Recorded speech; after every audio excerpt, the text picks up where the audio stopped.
संदर्भात माननीय पोलीस निरीक्षक शिंदे साहेबांना आम्ही भेटलो. परिसरातील सर्व नगरसेवकांनी जाऊन त्यांची भेट घेतली आणि त्यांना विनंती केली की त्या भागामध्ये गस्त वाढवला पाहिजे. कारण आता पावसाळ्याचे दिवस आहेत, बरेच लोक आपली सर्व घरांमध्ये पाणी घुसल्यामुळे घरं बंद करून जातात आणि या टायमाला चोरांचा चांगल्या प्रकारे फावताने ते याचा संधीचा फायदा घेऊन चोऱ्या करतात आणि ते हत्यारबंद असल्यामुळे कधी कोणत्या नागरिकाचा जीव घ्यायला मागे पुढे बघणार नाही. कारण मागील काही वर्षापूर्वी अशी जी चड्डीगड बनियान गँग होती, मिलापनगर भागातच एक हत्या त्यांनी वृद्ध माणसाची केली होती. तर तसंच प्रकार पुन्हा घडू नये, एखादी विपरीत घटना घडू नये म्हणून सिनियर ऑफिसरला आम्ही विनंती केली की तुम्ही गस्ताचं प्रमाण वाढवा. आपण बघितलं की त्यासाठी सागरी परिसर असेल, MIDC परिसरात इथे मोठ्या प्रमाणात नाले आणि गटार, मोठी मोठी गटार आहेत. यावर्षी बांधकाम केले, परंतु ते पुरेशा प्रमाणात त्याचं नियोजन व्यवस्थित झालं नाही. काही काही ठिकाणी पाण्याचा निचरा होत नाही, त्याच्यामुळे अनेक सोसायट्यांमध्ये पाणी भरलेलं आहे. मला मला वाटतं सागरली चौकापासून मानपाडा रोडपर्यंत सगळ्या बिल्डिंगमध्ये पाणी भरलेलं आहे.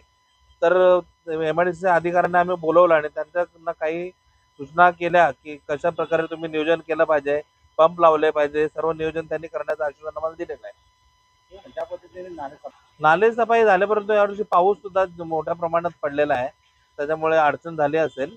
परंतु अधिकारी मदतीच्या भावनेत आहेत. आयुक्तांची सुद्धा आम्ही भेट घेणार आहोत, कारण CCTV कॅमेऱ्याचा दर्जा अतिशय खालच्या याचा आहे, त्याच्यामध्ये व्हिडिओ चांगल्या प्रकारे येत नाहीत. म्हणून आयुक्तांना एक निवेदन देणार की लवकरात लवकर चांगल्या प्रतीचे CCTV कॅमेरे तिथे लावले पाहिजे, जेणेकरून एखादी जर घटना घडली तर त्याचे पुरावे आपल्याला भेटले पाहिजे.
एक मिनट. हाँ सर,